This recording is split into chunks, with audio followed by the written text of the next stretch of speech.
Howdy. We're going to move forward here with some calculus ideas. We're going to talk about area between curves. We've talked a lot about integrating being finding area and whether it's assigned area, but now we're going to look specifically at area between curves, and that means we're going to have to graph some stuff, and then we're going to actually look at the area bounded between the curves, and we're going to focus on a couple of things, and the main thing we're going to focus on is that we're going to look at whatever the top curve is, and we're going to take the top curve, and whatever top curve function it is, we're going to subtract the curve underneath it, and we're going to find the area between those two things. So when it says area between curves, we have two, a top and a bottom, and we're going to subtract. We also have to find the end points of our integration, our bounds, and those are going to be the points of intersection with our two curves. And so we're going to also have to find points of intersection. So to start with on this one, and we're going to have 4 examples, and they're going to get more complicated as we go. The first one is a parabola, so we would need to know how to graph that guy right there. There's a couple ways to do it. One, you could figure out what the vertex is using your good old negative b over 2a. So the vertex would be at negative b over 2a, which means the vertex is at negative 1. And if I happen to plug negative 1 into this, I would get 1, minus 2, and minus 3. So the vertex would be at 1, minus 2, minus 3, which I believe is at negative 4. Again, so I know where my vertex is. I could also factor that thing to get my roots. So that's the other thing I would need. And if I factor that, I would have to look at what multiplies the negative 3 that adds to 2. And so that would be plus 3 and minus 1. So my roots would be at negative 3 and 1. So if I make a quick graph of this guy over here, and at negative 1, negative 4, there's my vertex. And at 1, negative 3 will have roots. So there's 1. So again, my roots are going to be at negative 3 and 1. So there's negative 1, negative 2, negative 3. So there is my parabola. Oh, that is a good looking parabola. And you have no idea how hard it is to draw on this tablet. So I am trying to find the area between the curves. Now there's only one curve. So the area I'm trying to find happens to be right here. And so my question now is, what the heck is the top? So if you ask me, this is the top, and the bottom is this part down here. So the bottom is actually this function right here. That's the bottom. And so now what the heck is this red that I've drawn here for the top? Well, the top is a horizontal line. It happens to be the x-axis, and the equation of a horizontal line, and that is the x-axis, is y equals 0. So that is my top function. So if I want to integrate this thing, I've got to give myself enough room here. There's my integral sign. And again, I want to integrate between my points of intersection. So this point of intersection is negative 3. This point of intersection is 1. So I would put a lower bound of negative 3, an upper bound of 1. And my top function is 0. And I'm subtracting the bottom function. So I have to put this whole guy in parentheses. So x squared plus 2x minus 3, and then officially I probably have all of this in parentheses, and I'm going to do a little dx out here. So I have to integrate this. So what I would do is, first thing I would do is I'm going to rewrite this, and this is going to be a fairly common trend. You're going to want to rewrite this in combined like terms, distribute this negative sign to everything in there, and then you're just integrating a polynomial. So I'm going to rewrite this as negative 3 to 1. I don't want to lose my bounds. There's nothing here, so I'm just subtracting all this. So I'm actually integrating negative x squared minus 2x plus 3. And this dx really belongs to everything. I'm just going to not put the parentheses. And you guys are fully capable of integrating this. This should be old school integration for you at this point.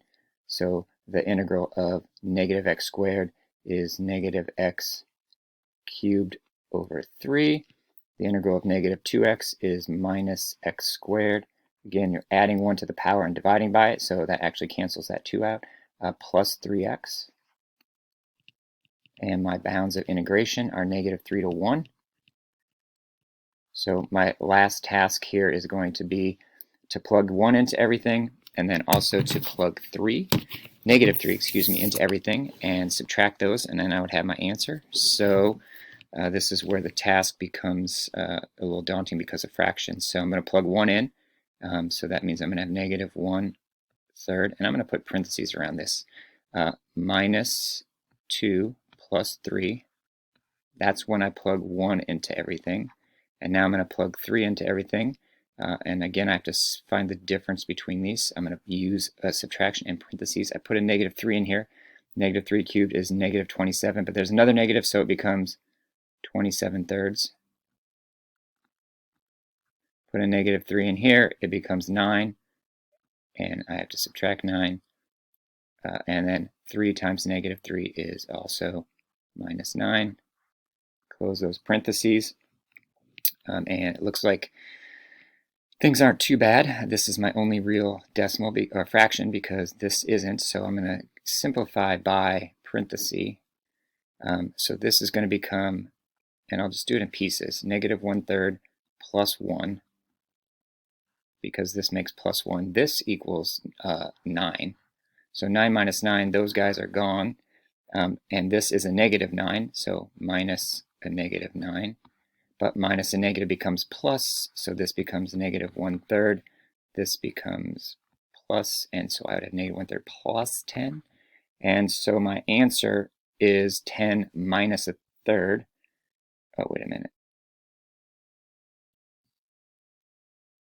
Which is equal to 9 2/3.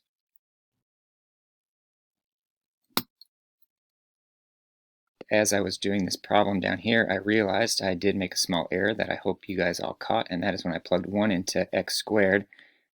I think I was actually looking over here because this should not have been a 2. So I'm going to fix this, and it's just going to adjust our answer a little bit, but this does let you know the difficulty in making sure you get every little piece right. So over here, this 1 should have been a minus 1, which would have changed this to a plus 2, which again making a very small adjustment down here. Very, very small. Very small. And also a very small eraser, but that's okay. So I'm going to come back down here. And that means I'd have 2 plus 9, which is 11. And 11 minus 1/3 is 10, not 6, 10 2/3, or 32/3. That is the area between the x-axis and this particular parabola. Sorry for that little mistake in there. Don't hold a grudge against me for it. Also, if you wanted to verify this on your calculator, we have is a good place to do that because there's going to be a lot of fraction play in here like this and places for tiny little mistakes. So at the end of any of these, it would be a good idea to put your equation in up here. Actually, this is the one I would probably put in, and put your bounds in and see if you get the same answer.